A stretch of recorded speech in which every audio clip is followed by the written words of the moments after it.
The boy on the shore. The sky was a canvas of muted grays, streaked faintly with gold, as the morning sun tried to break through the lingering night. The beach stretched endlessly, a desolate expanse of sand and salt. The waves whispered in their perpetual rhythm, caressing the shore with a melancholy that only the ocean could conjure. Among the scattered debris, a forgotten sandal, plastic bottles dulled by time, and shards of broken glass, a lone figure moved purposefully. Barefoot and dark-skinned, he couldn't have been more than 12 years old. His sweater, too large for his frame, hung loosely around his small shoulders, the sleeves fraying at the ends. His pants were patched and worn, carrying the marks of 1,000 careful mends. He trudged through the cold morning air, his bare feet carefully avoiding the sharp edges of glass and other dangers lurking in the sand. In his hand was a mesh bag, half filled with trash. His name was Elias. Elias bent down, his fingers brushing over the damp sand as he picked up an empty soda can. He slipped it into his bag and continued forward, his dark eyes scanning the ground with an intensity that belied his age. His focus was unbroken, even as the sharp morning wind tugged at his clothes and whipped through his short-cropped hair. A sudden hiss escaped his lips as a shard of glass sliced into his heel. He paused, balancing on one foot to examine the cut. Blood beaded against his dark skin, vivid and bright. He brushed the glass away with his fingers, wiping them hastily on his pants. There was no time to stop. Elias pushed onward, his slight limp barely noticeable as he moved with purpose. He thought of the house. No, not a house, more like a shack, where his grandmother lay asleep. Her frail body, her labored breaths, and her words from the night before echoed in his mind. "You shouldn't have to carry so much, Elias," she had whispered, her voice weak. "The world doesn't owe us kindness, but it shouldn't take so much from you either." Elias didn't agree. The world owed nothing. It took, and it took. It left behind messes for others to clean up, just like the trash scattered across the beach. But that was why he was here. This was his fight, his purpose. He would clean what others discarded, not because anyone asked him to, but because it felt like the only thing he could control. Up the beach, where the rocks framed a picturesque view of the sea, early tourists had started to gather. They pointed their phones at the rising sun, capturing its fleeting beauty. A few noticed Elias and nudged one another, their whispers carried by the wind. "What's he doing out here?" one murmured. "Probably begging." Another said dismissively, "Just ignore him."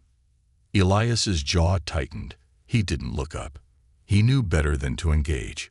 The tourists came and went, just like the trash they left behind, littering the very shore they came to admire.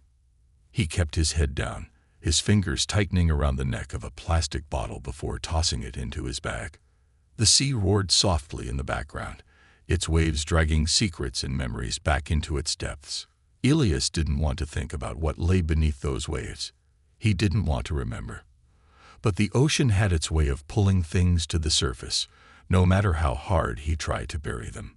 Behind him, there was a rustling sound, a presence that made his chest tighten. He didn't have to turn around to know who it was. The crunch of boots against sand was enough.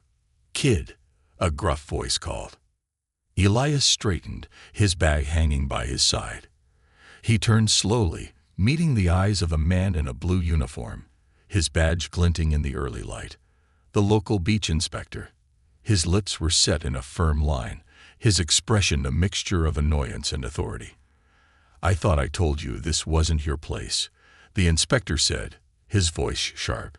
He gestured towards the beach with a sweeping motion. "People don't want to see this. You're in the way." Elias didn't respond. His fingers tightened around the strap of his bag as he shifted his weight onto his uninjured foot. The inspector sighed, rubbing the back of his neck. "Look," the man continued, his tone softening just slightly. "You're not supposed to be here. This isn't your job. You're taking up space. Go home." Elias opened his mouth, then closed it. There was no point in arguing. Not with him. He nodded silently and turned, his limp more pronounced now.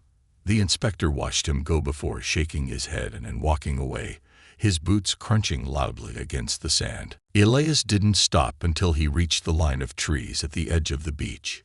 He leaned against one of them, breathing heavily.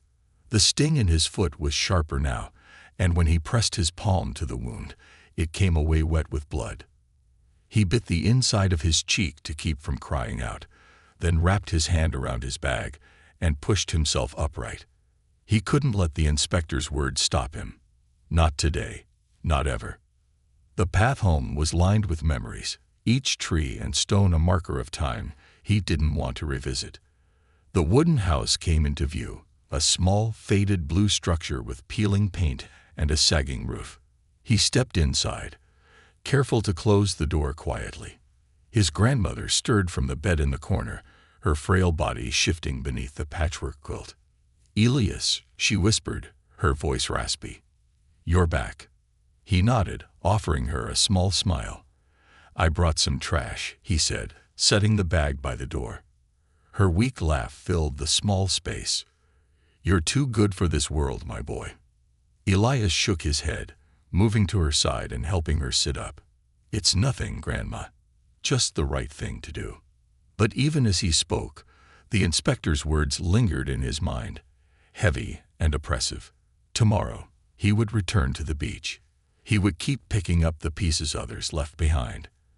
And no matter what anyone said, he wouldn't stop. The ocean didn't stop after all. It kept moving, wave after wave, pulling everything with it. And so would Elias. The man in the suit. The next morning arrived with the faint smell of salt in the air and the distant sound of seagulls crying overhead. The ocean glimmered faintly, reflecting the pale hues of dawn. Elias emerged from the small wooden house, his mesh bag slung over his shoulder. His foot still ached from the cut, but he didn't bother bandaging it. There wasn't enough money for such luxuries, and besides, he had more pressing concerns. The inspector's threats from the day before still rang in his ears. He didn't doubt the man's ability to follow through. Yet, as he walked the familiar path to the beach, Elias felt something stir within him, a quiet defiance. He wasn't hurting anyone. Why should he stop? The sand was cold beneath his feet as he stepped onto the beach. The morning tide had already deposited a fresh wave of trash. He moved with practiced ease, bending and straightening in a rhythm that felt almost meditative. Plastic bottles, bits of fishing net, cigarette butts. He scooped them into his bag without hesitation. An hour passed. The sky brightened, and a few early joggers dotted the shore. Elias kept his distance, his head down, his movements deliberate. He knew better than to hope they would notice him, or worse, care. To most, he was invisible, just another shadow moving along the coastline. But today was different. It wasn't the familiar crunch of the inspector's boots that startled Elias. It was the measured, deliberate sound of polished shoes on sand. He glanced up and froze. The man approaching him was a stranger, an unusual sight on this stretch of the beach. He was dressed sharply in a gray suit, his tie neatly knotted, and his shoes gleaming despite the sandy terrain. His silver hair glinted in the sunlight, and his piercing blue eyes were fixed on Elias. Elias's first instinct was to retreat. Strangers rarely brought good news. He clutched his bag tighter and stepped back, but the man raised a hand, a gesture meant to reassure. "Wait," the man called out. His voice was deep and calm, with a tone that carried an air of authority. Elias hesitated, his eyes darting towards the exit path behind him. He was torn between running and staying. Something about the man's demeanor, however, kept him rooted to the spot. "I'm not here to hurt you," the man continued, stopping a few feet away. I've seen you here before, and I was curious." Elias said nothing, his guard firmly up. He glanced at the man's polished shoes, and then back at his face. This was no ordinary tourist. The man studied him for a moment, then extended a hand. "My name is Christopher," he said. "Christopher Walsh." Elias didn't move. He simply stared at the outstretched hand, then at Christopher's face. There was no malice there, no judgment, just curiosity. When Elias didn't respond, Christopher dropped his hand with a small, understanding smile. "I've walked this beach for years," Christopher said, gesturing toward the ocean. "I've seen a lot of things, broken shells, lost treasures, even the occasional dolphin. But I've never seen someone like you, out here this early, doing what you do." Elias frowned slightly, unsure of what the man was getting at. He shifted his weight, feeling the sharp sting in his heel as he did. "I'm just cleaning," he said quietly, his voice barely audible over the sound of the waves. "Cleaning?" Christopher echoed, raising an eyebrow. He glanced at the mesh bag, now half full with debris. "Why?" The question caught Elias off guard. He looked down at the sand, his fingers tightening around the bag's strap. No one had ever asked him that before. They either ignored him or tried to chase him away. He didn't owe this man an explanation. And yet there was something in Christopher's tone, genuine, not mocking, that made him answer. "Because it needs to be done," Elias said, his voice firm despite its softness. "The trash doesn't just go away. Someone has to pick it up." Christopher nodded slowly, as if weighing Elias's words. "And that someone is you?" he asked. Elias shrugged. "Why not me?" For a moment, Christopher didn't say anything. He simply stood there, looking out at the ocean. When he spoke again, his voice was quieter, more introspective. "You remind me of someone I used to know," he said. "Someone who believed in doing the right thing, no matter how hard it was." Elias didn't respond. He wasn't sure what to make of the man's words. Christopher turned to face him fully, his expression thoughtful. "Tell me," he said, "do you live nearby?" Elias hesitated. He didn't trust easily, and this man, for all his kind words, was still a stranger. But something about Christopher's presence felt different. He nodded cautiously. "Not far." Christopher smiled faintly. "And you come here every day to do this?" Elias nodded again. "Before school. After, if there's time." Christopher's smile faded, replaced by something softer, almost sorrowful. He studied Elias for a long moment, as if trying to understand the boy standing before him. Finally, he reached into his pocket and pulled out a sleek business card. "Here," he said, holding it out to Elias. "If you ever need help, or if someone gives you trouble, call me." Elias stared at the card, his brow furrowing. He didn't take it right away. "Why?" he asked, suspicion creeping into his voice. "Why do you care?" Christopher's expression softened further. "Because I see something in you," he said, "something most people would overlook, and because I believe the world needs more people like you." Elias swallowed hard, unsure of how to respond. Reluctantly, he reached out and took the card. The name printed on it was unfamiliar, but the title beneath it wasn't. Christopher Walsh, CEO, Walsh Environmental Group. He didn't know what to say. His world didn't often intersect with people like Christopher. Yet, here this man was, offering help for reasons Elias couldn't quite grasp. "Thank you," Elias said finally, his voice barely above a whisper. Christopher nodded, his smile returning.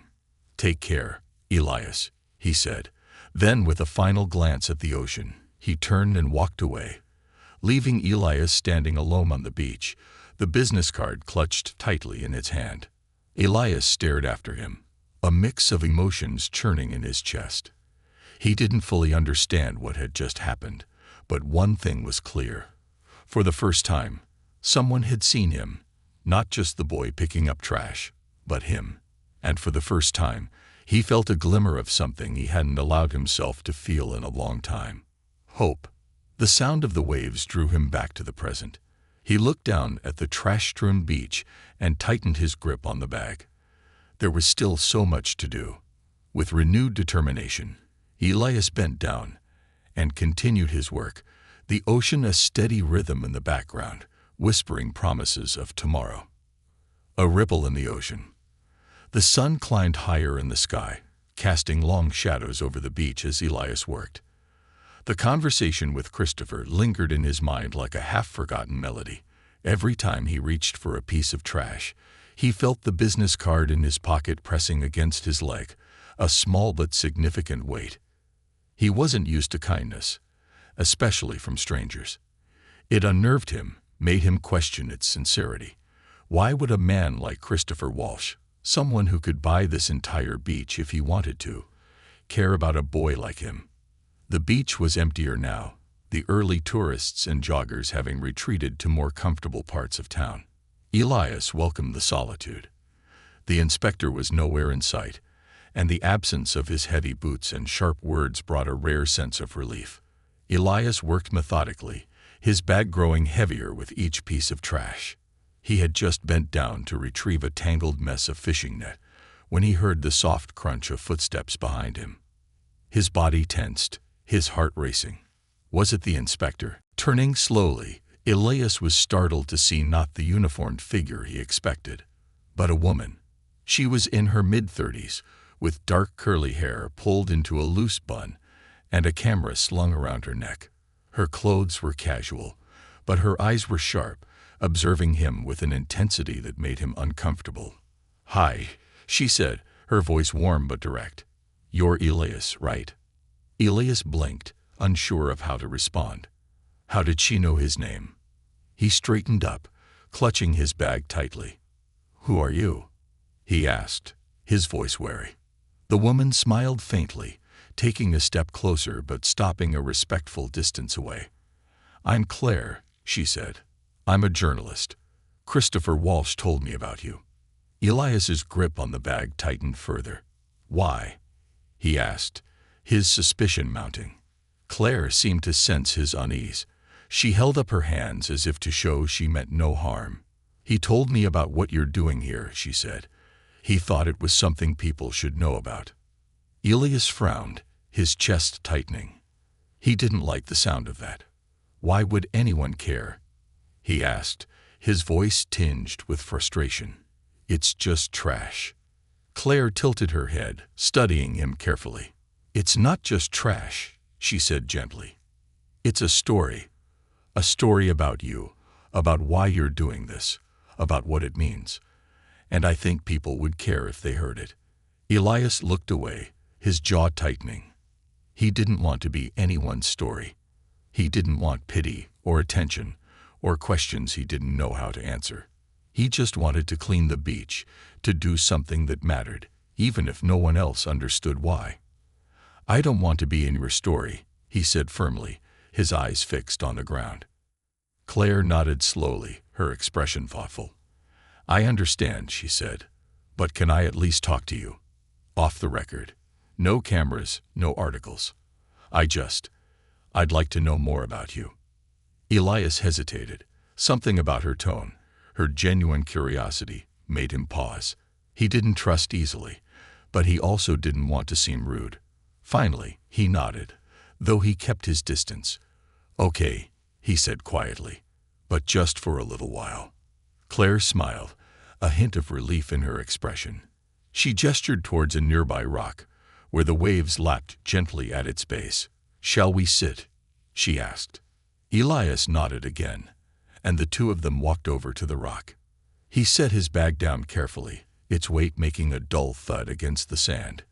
Claire sat first, her camera resting in her lap, and Elias followed, though he perched on the edge, ready to leave if the conversation veered into uncomfortable territory.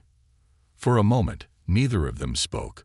The sound of the waves filled the silence between them, steady and soothing. Claire was the first to break it. "Why do you do it?"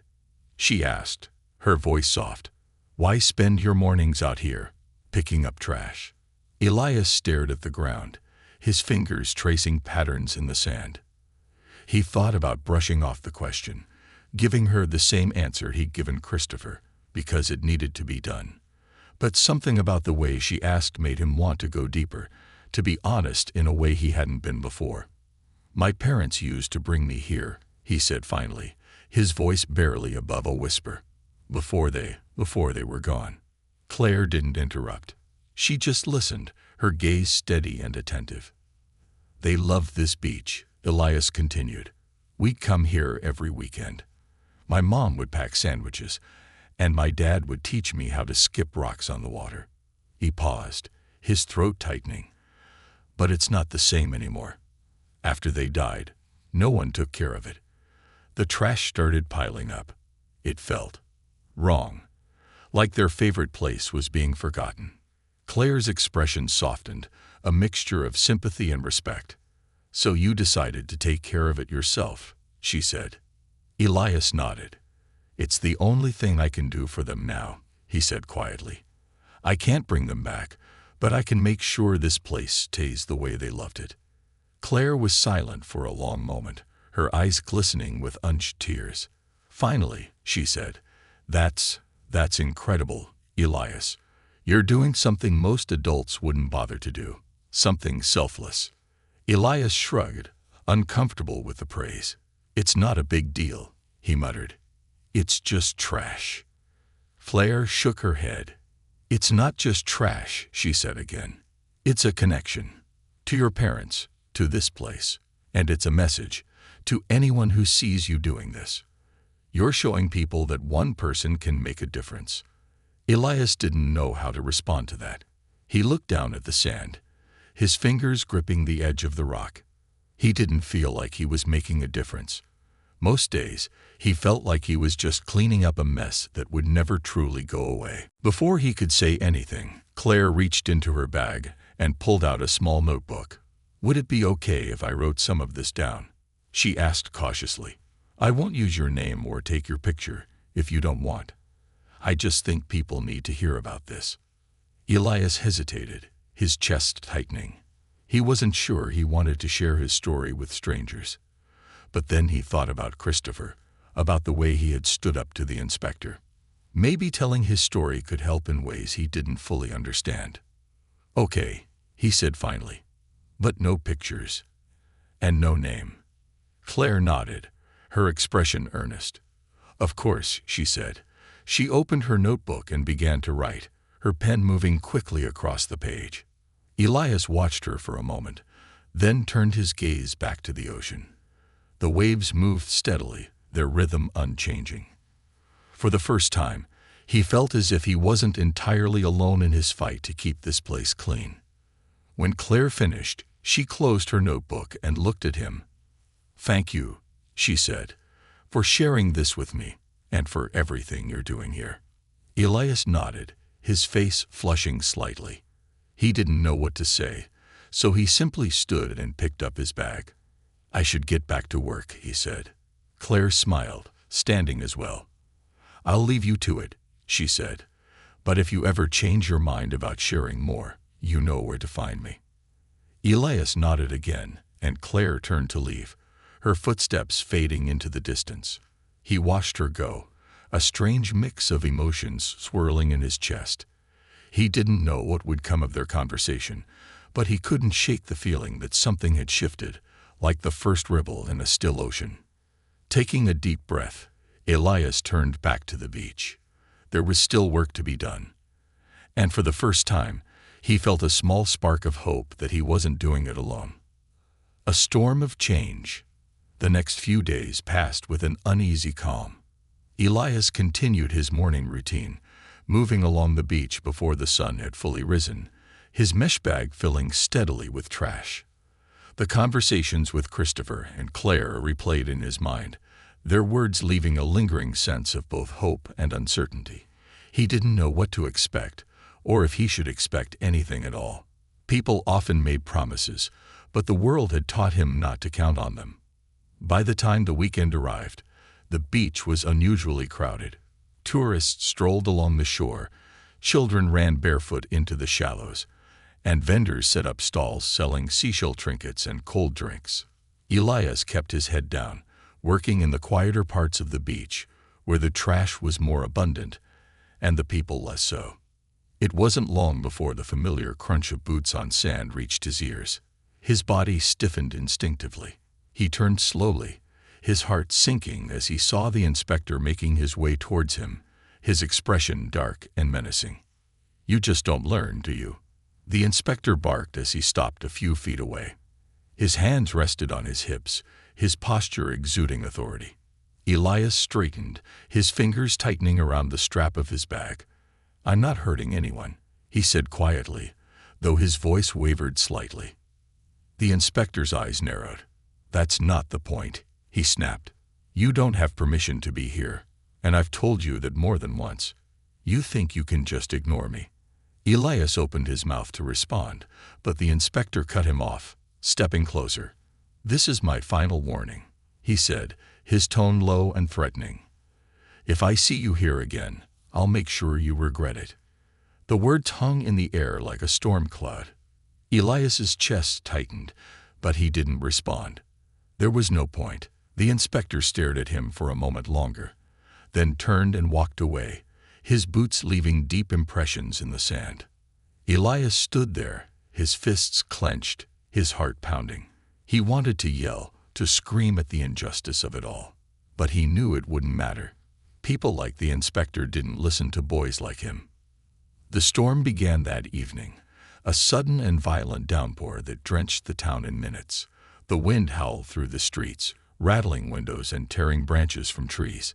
Elias sat by the small window of his house, watching as the rain lashed against the glass. His grandmother was asleep in the corner, her breathing soft but uneven. The storm raged through the night, its fury unrelenting. By morning, the sky had cleared, but the beach was unrecognizable. The waves had deposited a fresh layer of debris, a chaotic mix of seaweed, driftwood, and trash. The sand was littered with broken pieces of the storm's wrath, and the air smelled of salt and decay. Elias stared at the mess from the edge of the beach, his chest tightening. It was worse than he'd ever seen it. The task ahead felt insurmountable, but as overwhelming as it was, he knew he couldn't leave it like this. He tightened his grip on his bag and stepped onto the sand, his bare feet sinking into the wet grains. He had barely started when a familiar voice called out behind him. "Elias!" He turned, his eyes widening as he saw Christopher striding towards him. The businessman was dressed casually again, his sleeves rolled up and his expression one of quiet determination. "What are you doing here?" Elias asked, surprised. Christopher stopped in front of him, glancing at the wreckage strewn across the beach. "I figured you'd need help after that storm," he said simply. "And I brought some reinforcements." Elias blinked in confusion, but before he could respond, more figures appeared behind Christopher. Claire was among them, her camera slung across her chest, but there were others as well. Volunteers of all ages, carrying bags, gloves, and tools. "What's going on?" Elias asked, his voice tinged with disbelief. Christopher smiled. "Claire shared your story," he said. "She convinced me, and a lot of other people, that what you're doing here matters. So we decided to lend a hand." Elias felt a lump rise in his throat. He looked at the group of volunteers, their faces eager and determined. They didn't look at him with pity or judgment. They looked at him as if he was someone worth standing beside. For a moment, he didn't know what to say. He felt a mix of emotions, gratitude, disbelief, and a strange sense of relief he hadn't realized he was longing for. "You don't have to do this," he said finally, his voice quiet. Christopher placed a hand on his shoulder. "No, we don't," he said. "But that doesn't mean we shouldn't." Elias swallowed hard, nodding slowly. He turned back to the beach, his eyes scanning the endless stretch of debris. "There's a lot to do," he said. Christopher smiled. "Good thing we're here to help." The cleanup began in earnest, the group spreading out along the beach with bags and tools in hand. Elias worked alongside them, his movements quick and efficient. For the first time, he didn't feel alone in his efforts. The weight of the task was still heavy, but it was no longer crushing. As the hours passed, more people joined. Tourists, locals, and even some of the vendors from the nearby stalls pitched in. By midday, the beach was buzzing with activity. The piles of trash slowly diminished, replaced by clean stretches of sand. The sight filled Elias with a quiet pride. Claire moved among the volunteers, capturing photos and jotting down notes. She stopped occasionally to talk to people, her enthusiasm infectious. At one point, she approached Elias, her smile wide. "This is amazing," she said. "You started all of this." Elias shook his head. "It wasn't just me," he said. "You and Christopher made this happen." Claire's smile softened. "We just gave people a reason to care," she said. "You gave them the inspiration." Elias didn't know how to respond to that. He looked down at the trash in his hands, his mind racing. He had spent so long thinking his efforts didn't matter, that they were too small to make a difference. But today, the beach told a different story. By late afternoon, the cleanup was nearly complete. The volunteers gathered near the rocks, their bags filled with trash, and their faces flushed with exhaustion. Christopher stood at the center, his voice carrying over the sound of the waves. "I want to thank all of you for being here today," he said. "This beach is a place we all share, and today we've shown what we can accomplish when we work together." The crowd cheered, their voices blending with the ocean's roar. Elias stood at the edge of the group, his heart full. He felt a sense of belonging he hadn't known in years, a sense that his efforts, small as they seemed, could ripple out into something bigger. As the crowd began to disperse, Christopher approached Elias, his expression warm. "You did good today," he said. "I'm proud of you." Elias looked up at him, his eyes shining. "Thank you," he said, "for everything." Christopher nodded, his hand resting briefly on Elias's shoulder. "This is just the beginning," he said. "We've got big plans for this beach, and we're going to need you to be a part of them." Elias smiled, a quiet determination lighting his face. "I'll be here," he said. The ocean stretched out before them, vast and unending. It whispered of challenges yet to come, but Elias no longer felt daunted. He was ready to face them, one wave at a time, a voice beyond the waves. The beach was quieter now. The volunteers had left, their bags of trash carted off by a truck Christopher had arranged. The sun was dipping low on the horizon, casting a golden glow over the ocean. Elias sat on a rock near the shore, his mesh bag at his feet, now empty. He felt a rare lightness in his chest, the kind that came not from rest, but from the knowledge that something good had happened. Christopher stood nearby, his shoes off, his trousers rolled up to his calves. The man seemed out of place on the shore, but there was a peacefulness about him now, his gaze fixed on the horizon. Claire was farther up the beach, snapping a few final photos, her enthusiasm still undimmed. Elias watched Christopher for a moment before speaking. "You didn't have to do all this," he said quietly. Christopher turned, a small smile playing on his lips. "Maybe not," he said, "but it felt right." Elias frowned, his brow furrowing. "Why though? I mean, people like you don't usually notice people like me." The question hung in the air, carried by the soft hum of the waves. Christopher stepped closer, lowering himself onto the rock beside Elias. He sat for a moment, silent, before answering. "When I was your age, I was a lot like you," Christopher said. "Not here, but in a different place, far from the ocean. I grew up in a small town where opportunities were scarce. My parents worked hard, but we didn't have much. And like you, I found something that mattered to me, something I thought I could do to make a difference." Elias glanced at him, intrigued despite himself. "What was it?" Christopher smiled faintly, his eyes distant. "Books," he said. "We didn't have a library in our town, so I started collecting discarded books. I fixed them up and lent them out to anyone who wanted to read. At first, no one noticed. They thought it was pointless, a waste of time. But little by little, people started coming to me. First a few kids, then adults. By the time I left for college, my collection had become the town's unofficial library." Elias tilted his head, surprised. "And that's how you started?" Christopher nodded. "That's how I started," he said. "But it didn't feel like much back then. It felt small, insignificant, like I was just filling time. But looking back, I realize it was the foundation for everything I've done since. It taught me the value of persistence and of doing what feels right, even when no one else sees the point. Elias was quiet for a moment, his fingers tracing patterns in the sand. "But this beach isn't like a library," he said. "It's not going to change anything."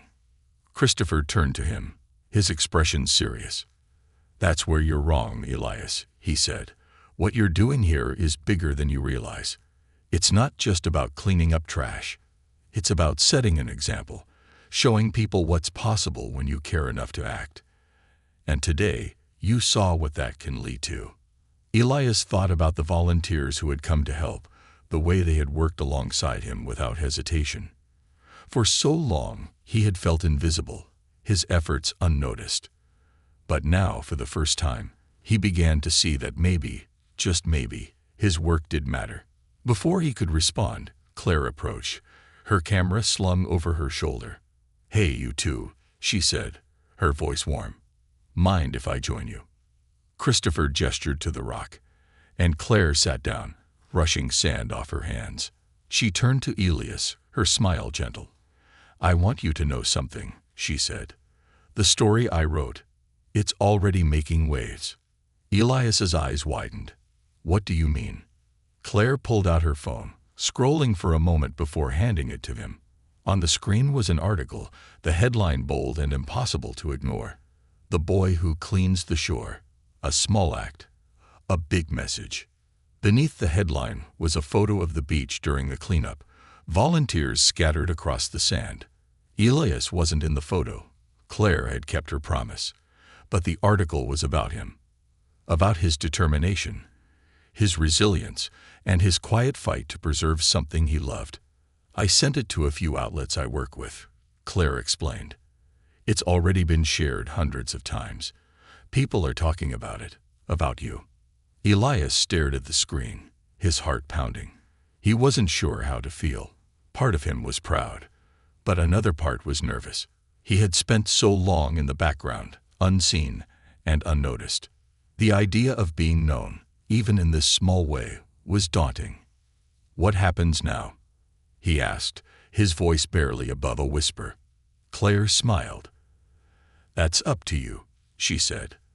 "But I think this is just the beginning." Elias handed the phone back to her, his mind racing.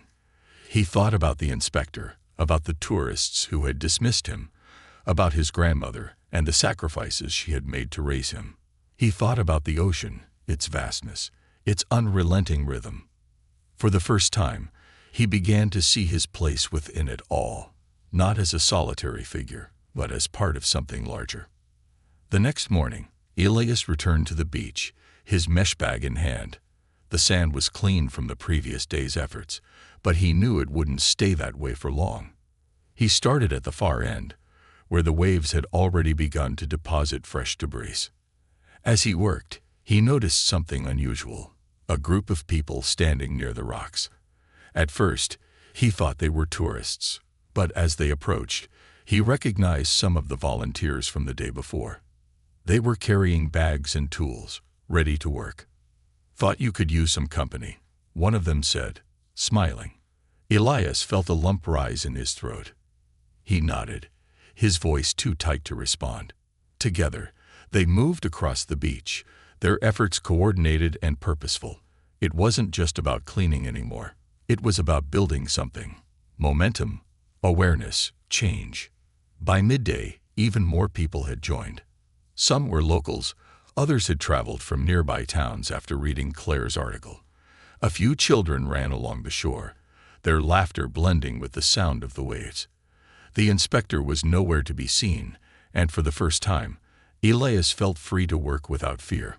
At one point, Christopher approached him, a clipboard in hand.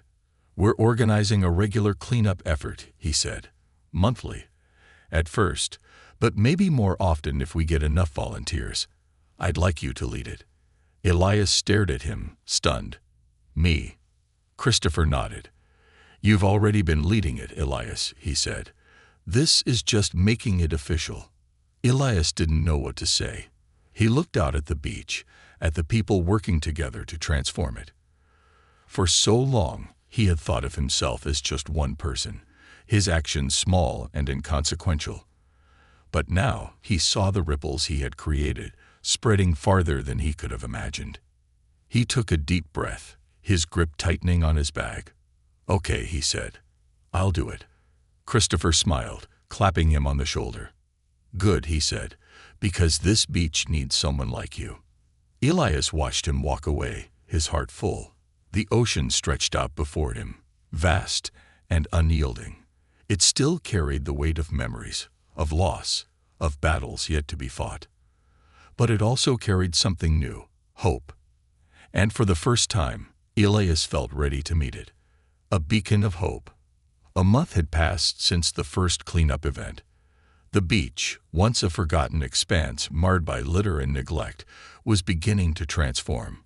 Word of Elias's efforts, amplified by Claire's article and Christopher's support, had reached far beyond their small coastal town. What had started as a solitary act had grown into a movement, drawing people from all walks of life to the shore. Elias stood at the edge of the beach one crisp morning, his breath visible in the cool air. The sun was just rising, painting the sky in hues of orange and pink. Beside him was a new sight, a large wooden sign, freshly installed, that read, "The Shoreline Restoration Project, inspired by Elias." He stared at the sign, a mixture of pride and disbelief washing over him. His name was on it, not as a fleeting mention, but as a permanent part of something much larger than himself. It was surreal. "You've done something incredible here, Elias," said Christopher, stepping up beside him. He was dressed casually, his hands in his pockets as he looked out at the beach. "How does it feel?" Elias shrugged, though his smile betrayed his modesty. "It feels good," he admitted, "but there's still so much to do." Christopher chuckled. "There always will be. That's the nature of change. It's never finished. But you've sparked something here, something that will keep growing." The sound of approaching footsteps drew their attention. A group of volunteers was arriving, carrying bags and tools, their faces eager despite the early hour. Many of them greeted Elias warmly, as though he were the leader they had been waiting for. He still wasn't used to it, the way people looked at him now, not as a nuisance or a burden, but as a symbol of hope. "Morning, Elias," one of the volunteers called out, waving. Elias nodded, his smile widening. "Morning." The cleanup began, the group spreading out along the beach. Elias worked alongside them, his movements quick and efficient. He had taken to wearing sturdy shoes now, a gift from Christopher after the first cleanup event. They protected his feet from the sharp edges of glass and debris, though he still preferred to go barefoot when the beach was clean. As the sun climbed higher, Elias noticed a family approaching from the parking lot. A man and a woman walked hand in hand, their young daughter skipping excitedly ahead of them. The little girl carried a small bucket and a pair of gloves that seemed too big for her tiny hands. When she reached Elias, she stopped, staring up at him with wide, curious eyes. "Are you the boy from the story?" she asked, her voice high-pitched and innocent. Elias blinked, caught off guard. "I guess so," he said, scratching the back of his neck. The girl beamed, holding out her bucket. "I want to help." Her parents caught up to her, smiling apologetically. "We've been following your story," the father said, extending a hand. "You've inspired our daughter. And us, honestly. We wanted to come and see for ourselves." Elias shook his hand, unsure of what to say. "Thank you," he said quietly. "It means a lot." The little girl didn't wait for further instructions. She marched towards a cluster of trash nearby and began picking up bits of plastic with her gloved hands. Her parents followed, their own bags at the ready. Elias watched them for a moment, a strange warmth spreading through his chest. He hadn't set out to inspire anyone, but seeing that little girl, so determined and full of energy, made him realize the true impact of his work. By midday, the beach was alive with activity. More families had arrived, some bringing picnic lunches to share after the cleanup. Claire was there too, snapping photos and conducting interviews for a follow-up article. She waved at Elias from a distance, her grin infectious. Near the rocks, a small group of local students had gathered, led by a teacher who had read Claire's article and organized a field trip. They were taking notes and discussing the importance of environmental conservation. Elias overheard one of them say, "If a boy our age can do this, why can't we?" It was a surreal moment, hearing himself referred to as an example. He still felt like the same kid who had started this journey alone, picking up trash with no one watching. But now he could see the ripples of his actions spreading farther than he had ever imagined. As the day went on, Elias found himself standing near the inspector's old patrol route. He hadn't seen the man since that fateful day when Christopher had confronted him. Part of Elias had expected him to return, to make more threats or demand he leave. But he hadn't. The inspector's absence felt like a victory, a sign that things were changing. "Elias," Claire's voice called out, pulling him from his thoughts. She approached, her camera dangling around her neck. "Can I steal a moment of your time?" Elias nodded, following her to a quieter part of the beach. She pulled out her notebook, flipping to a blank page. "How does it feel to see all of this?" she asked, gesturing towards the bustling shore. Elias thought for a moment before answering. "It feels overwhelming, but in a good way," he said. "I didn't think anyone would care. I thought it was just me against the world." Claire smiled, her pen moving swiftly across the page. "And now I see that it's not just me," he said. "People care more than I realized. They just need a reason to act." Claire looked up, her expression thoughtful. "You've given them that reason," she said. "Do you realize how rare that is? To inspire people like this?" Elias shrugged, feeling a flush of embarrassment. "I'm just doing what feels right," he said. "That's all." Claire closed her notebook, her smile warm. Sometimes that's enough to change the world. As the sun began to set, the volunteers gathered near the rocks, their work done for the day. The beach looked almost pristine, its golden sand free of debris. Christopher stood at the center of the group, a clipboard in hand. "I want to thank everyone for coming out today," he said, his voice carrying over the sound of the waves. "What we've done here isn't just about cleaning up. It's about building a community, one that cares for this place and for each other. And none of this would have happened without Elias." The crowd erupted into cheers and applause, and Elias felt his face grow hot. He ducked his head, a shy smile tugging at his lips. Christopher clapped a hand on his shoulder, his smile proud. "This is your legacy, Elias," he said quietly, "and it's only the beginning." As the crowd began to disperse, Elias lingered by the shore, watching the waves roll in. The ocean was vast and unyielding, a reminder of how small his efforts seemed in the grand scheme of things. But now he understood something he hadn't before. Even small acts could create ripples that traveled farther than he could see. The sky turned shades of purple and orange as the sun dipped below the horizon. Elias took a deep breath, his heart full. He didn't know what the future held, but he was ready to face it. One wave, one piece of trash, one act of hope at a time. And as the stars began to dot the darkening sky, the ocean whispered back, its rhythm steady and unbroken, carrying his story to places he couldn't yet imagine. The tide turns. The months that followed cemented the beach's transformation. The once overlooked stretch of sand had become a symbol of resilience and renewal. What began as one boy's quiet defiance against apathy had grown into a community-wide effort to protect the coastline. Elias had unwittingly become a local hero, though he still struggled to see himself that way. But change, as Elias was learning, was never a straight path. Just when it seemed like things were falling into place, new challenges arose, ones that would test everything he had built. A new threat. It started with whispers.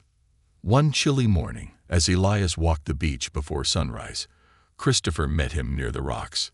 He was holding a folder, his face grim. Elias immediately knew something was wrong. "What is it?" Elias asked, his voice cautious. Christopher sighed, handing him the folder. plans for a new resort, he said.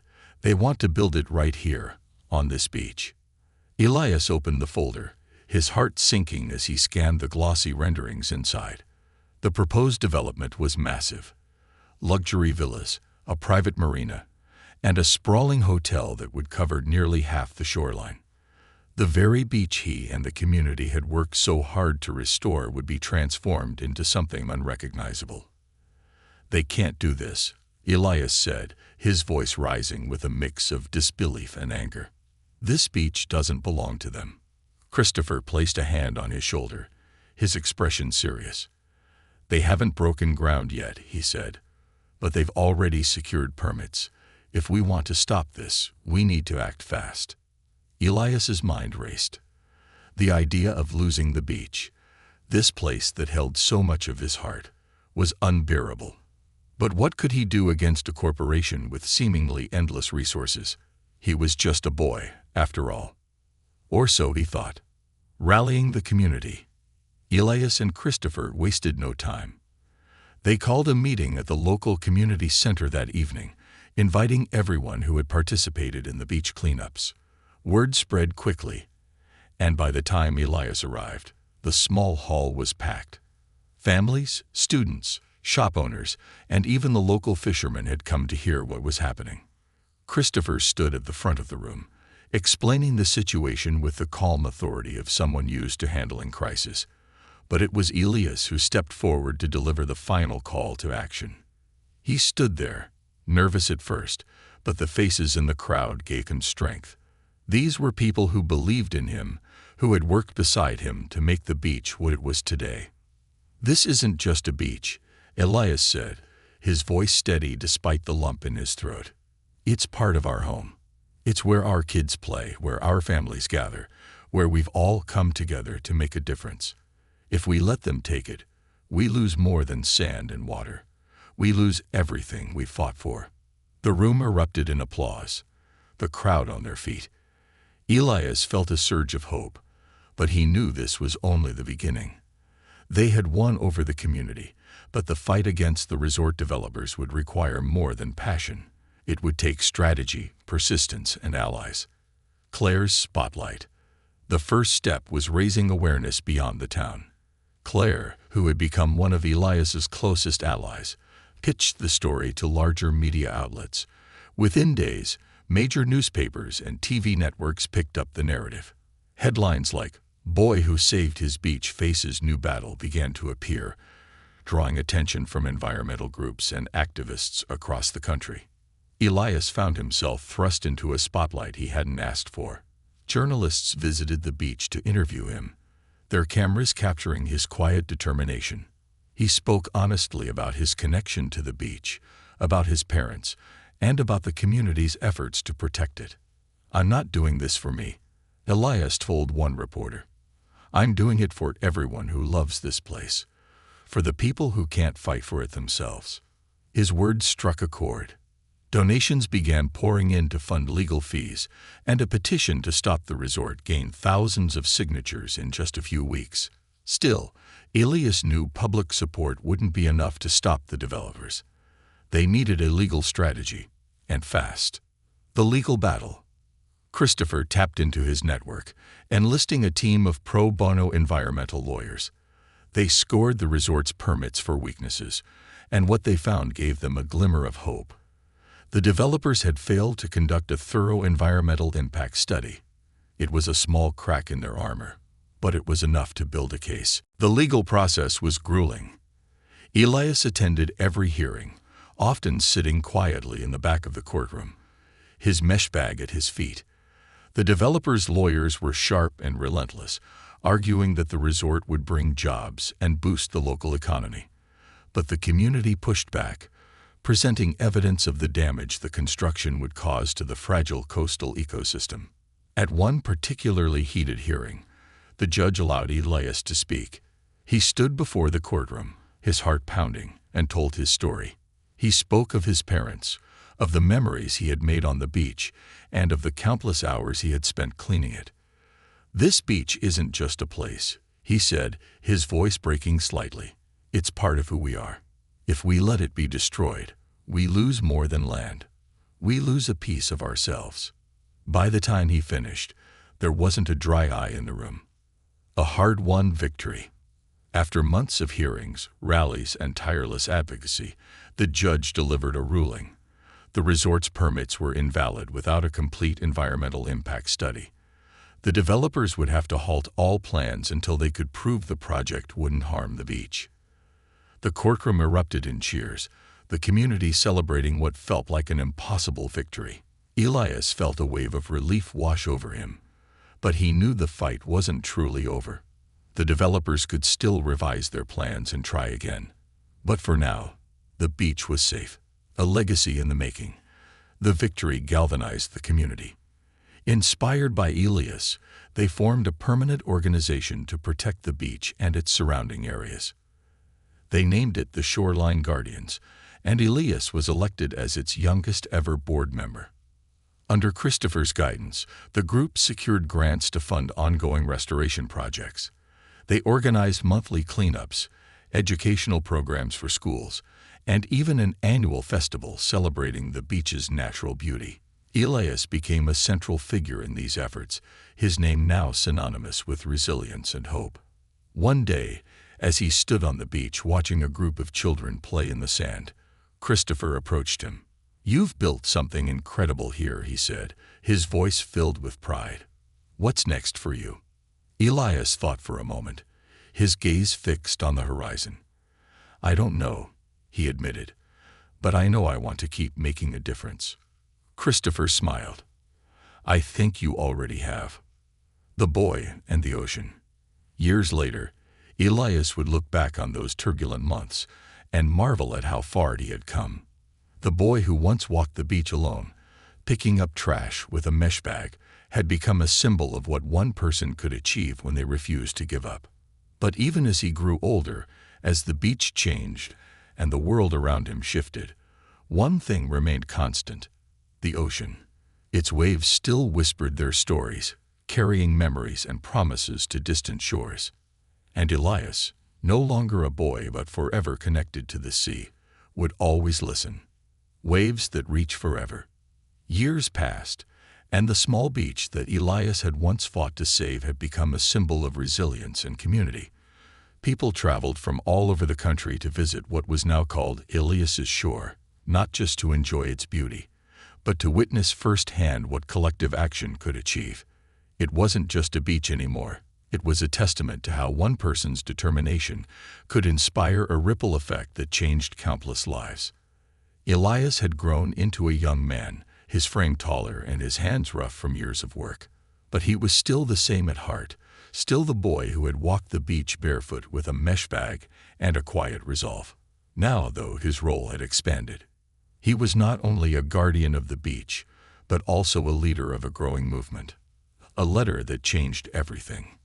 One crisp autumn morning, Elias sat in his modest office, a small space near the community center where he worked with the Shoreline Guardians. The walls were lined with photos of the beach, its transformation over the years, the volunteers who had come to help, and even a framed newspaper article with the headline, "The Boy Who Fought the Ocean." He was sifting through papers when a letter caught his attention. The envelope was thick, the kind that carried something important. His name was written in elegant handwriting on the front. Curious, Elias opened it. The letter was from an international environmental organization. They had heard of his story, of the work being done at Elias's Shore, and they wanted to invite him to speak at their global summit in Geneva. The summit would be a gathering of world leaders, scientists, and activists, all focused on tackling the planet's most pressing environmental challenges. Elias stared at the letter, his heart pounding. The idea of standing on such a stage, of sharing his story with the world, was both thrilling and terrifying. But he knew this was an opportunity he couldn't turn down, not for himself, but for the beach and the message it carried. A journey beyond the shore. A few weeks later, Elias boarded a plane for the first time in his life. He had never left the town he grew up in, and now he was traveling halfway across the world. Christopher had arranged for his flight and accommodations, insisting that Elias focus on preparing for his speech. The city of Geneva was like nothing Elias had ever seen. The towering buildings, the bustling streets, and the crisp, clean air felt surreal. But the lake with its calm, glassy surface reminded him of home. It steadied him, grounding him as he prepared to speak before an audience far larger than any he had ever faced. On the day of the summit, Elias stood backstage, clutching the edges of his speech. He had written it himself, pouring his heart into every word. Claire had helped him refine it, ensuring it was both powerful and authentic. As his name was announced, he took a deep breath and stepped onto the stage. The auditorium was massive, its seats filled with people from all over the world. Spotlights shone down on him, but he focused on the podium, on the microphone that would carry his voice to every corner of the room. He began slowly, his voice steady despite the nerves coursing through him. "I grew up on a small beach," he said. "It wasn't famous or special by most people's standards, but to me, it was everything. It was where I made my best memories, where I felt closest to my parents, and where I found my purpose." He spoke of his journey, of how he had started alone, picking up trash because no one else would. He described the challenges, the inspector, the threats, the doubts, and the turning point when people began to join him. He talked about the resort, the legal battles, and the community that had come together to protect something they all loved. "But this isn't just my story," Elias said, his voice growing stronger. "It's about all of us. It's about what we can accomplish when we care enough to act. The problems we face, climate change, pollution, environmental destruction, they're bigger than any one of us. But they're not bigger than all of us together." The room was silent, the audience hanging on his every word. Elias paused, letting the weight of his message sink in before continuing. "We don't need to wait for permission to make a difference," he said. "Change starts with small actions. It starts with picking up one piece of trash, planting one tree, saving one beach. Those small acts become ripples, and those ripples become waves." When he finished, the room erupted into applause. Elias stood there, overwhelmed but proud, as people rose to their feet. For the first time, he realized the full scope of his story, not just as a local effort, but as something that could inspire action on a global scale. The next chapter. After the summit, Elias returned home to a hero's welcome. The town had followed his speech online, and the beach was filled with people waiting to greet him when he arrived. His grandmother, now in a wheelchair but still sharp as ever, was there too, her eyes shining with pride. "You've done something incredible, Elias," she said, holding his hand tightly. "Your parents would be so proud." Elias smiled, his chest tightening with emotion. "I couldn't have done it without you, Grandma. You're the one who taught me to care in the first place." Over the next year, Elias's work expanded. The Shoreline Guardians partnered with other environmental organizations, launching initiatives to clean up beaches across the country. Schools began adopting Elias Days, where students would spend time learning about conservation and participating in cleanup projects. The beach itself became a protected area, its status enshrined in law thanks to the tireless efforts of the community. It was no longer just a place to visit. It was a place to learn, to connect, and to remember what could be accomplished when people came together. The boy who became the wave. Years later, when Elias looked back on his life, he often thought of the moment it all began. That first morning on the beach, barefoot and alone, picking up trash as the waves whispered around him. He hadn't known then what those small acts would lead to. He hadn't known that he would become part of something far greater than himself. Standing on the same beach now, as a grown man with a lifetime of memories, Elias smiled. The ocean stretched out before him, vast and unyielding. Children laughed as they played in the sand. Volunteers worked to keep the beach clean, and the waves moved in their endless rhythm. Elias picked up a small piece of driftwood, tossing it into the water. It floated for a moment before being carried away, part of the ocean's eternal story. Because that's what Elias had become, a ripple, a wave, a part of something infinite.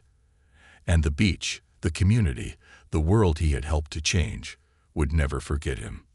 Not just as the boy who cleaned the shore, but as the boy who taught the world how to listen to the waves.